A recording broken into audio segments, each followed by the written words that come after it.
Hi there Soul Sisters, welcome to the Soul Sisters channel. Every week we're going to be giving you some new information, and this week Michelle and I are going to be talking to you about metaphysics in the body. So between us you'll come out with some new information, and hopefully you'll be able to apply it to your own life and connect with it. Yeah, hopefully. Yeah. So we'll be investigating a few things like Louise Hay, Deborah Shapiro, Annette Noonal, and we'll understand why we keep stubbing the left toe and not the right toe. Yeah, and that's a great place to start actually. So about the left and the right of the body and how we all associate with it. Yeah. So I was always taught that like left was like your female and your right was male, the masculine energy, but also it brings into like the spiritual side and the materialistic side in that as well. So it's quite interesting when things happen in your body, paying attention to what side that it's on. So whether it's something going on spiritually in your life, or if there's a female irritating you or male or whatever, that's quite interesting as well. And exactly, I mean and the thing our grannies used to tell us about what's gotten up your nose. Yeah. Well, do you know, it's interesting you bring that one up, because I remember when I was doing my training, I just no long got divorced, and I used to always have sinus troubles. It was always my right side. Oh, you see. And I remember my lecturer at the time going, "Oh, that's just a male getting up your nose." Yeah. And I knew exactly who it was. Yeah. As I say, going through a divorce at the time, so that's exactly. It was quite apt. And I thought, oh, that's quite interesting. And as that all that settled down, so did that. That's exactly. And I mean, it's the same with like, you know, when we start talking about things in the gut, and we start talking about, you know, why are we not going to the toilet, and it's what are you not letting go of. You know, we start talking about why we have sore throats, because we're not speaking our truth. There's all of these things that impact, and that's why we've got to look at the left and the right, because it starts giving us information, and inevitably it's not the first sign that we've had. We've probably had 4 or 5. So by the time it actually gets to the body's saying, it's time to do this. I mean, it's the same with, I'm sure you've seen with the kids, that many kids get sick just before they go on holiday, or they break something, because Mark Allen's notorious for it. That's exactly. So like literally on the last week before they go on holiday, and because they've been saying I'm going on break, and so they're repeating the breaking issue. So that's why they break, and because their bodies are so tired, they should already have been rested before. So they should just be saying, I'm looking forward to a rest, and then they won't break legs and arms. Well, that's quite apt for Mac Allen, because guaranteed every time a holiday started, we were in A&E. I don't know how we never had a pass for it, but it makes sense when you look at it that way. Even when you were talking about like the throat and that, I had a period where I had really bad tonsillitis. And it was a situation I hadn't been dealing with. I hadn't spoke up, and I kept getting tonsillitis, really serious actually sometimes, twice that I had it in a row.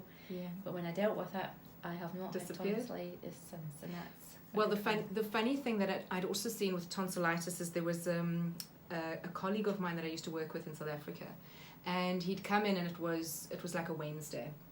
And I'd seen him, he'd been in a meeting with the bosses for like quite a long time. So I was like, oh, is he getting fired? Anyway, he came out, and I mean, he was okay.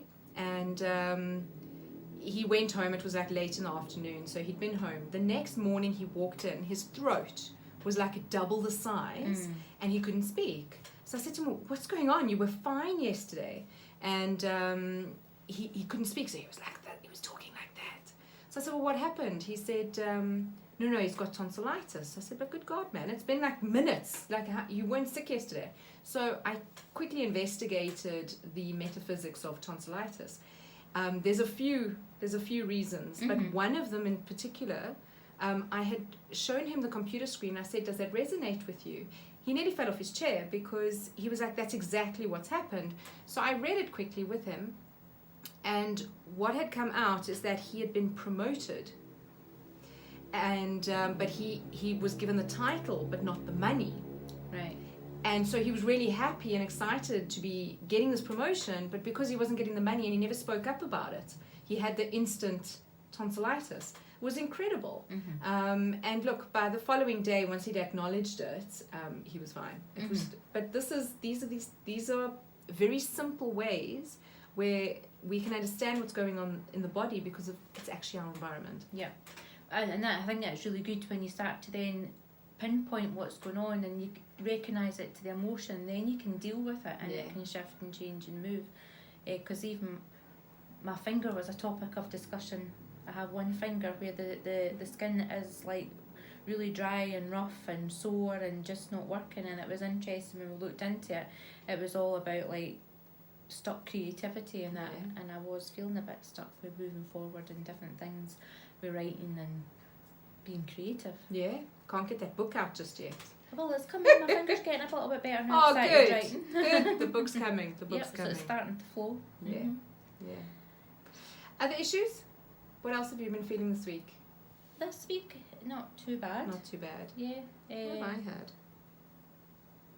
I haven't had anything too much, I think, this week. Mine's just dry lips. Yeah. But that's all water. But it's interesting because since I've started bringing it in with clients and that as well, and you start to relate it, then they're kind of like shocked a little bit because as to how much their thought or where their thought process has been and how it's then shown up in the body. I think the body's amazing. It's always talking to you all the time. It's just fine tuning it and starting to work with it so that you can start to. Well, I think it's really powerful when we start looking at, everyone's talking about the brain gut relationship. But I know that in body talk practice there are 3 brains. So you've got your normal brain, you've got your heart brain, and then your gut brain. And when you bring all of the 3 into alignment, that's when you really are living your truth.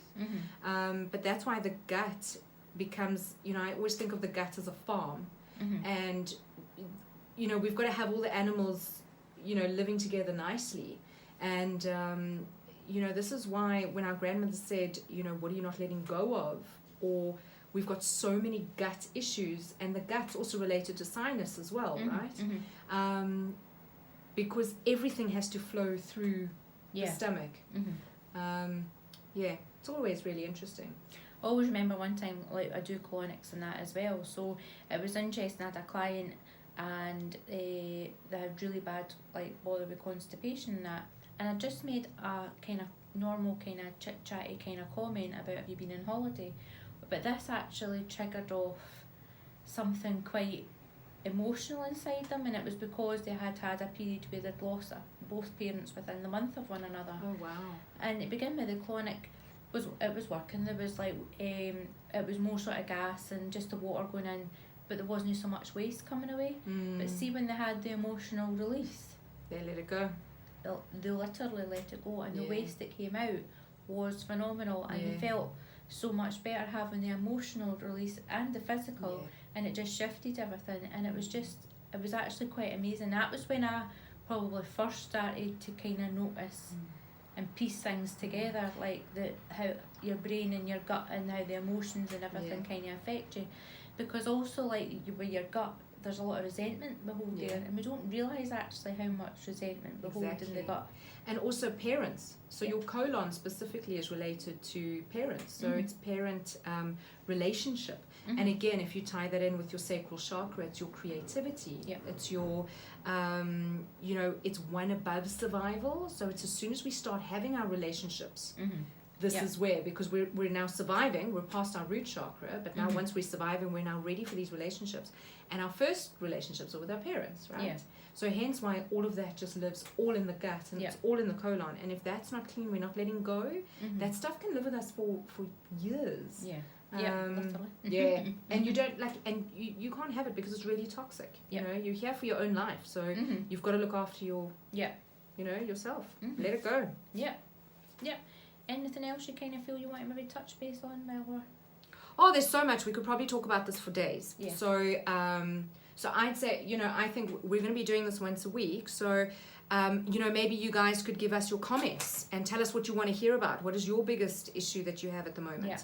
And let's hear from you, because, we can sit here and start talking about, the right shoulder. Why would the right shoulder and the collarbone be causing you problems in your life when actually you've got the problem where you stand on the same piece of Lego every day, always on the left. So let's rather talk about the Lego rather than the shoulder. So let us know. That's great. So till next time, drop us a wee message in the comment and we'll get back to you on them as well.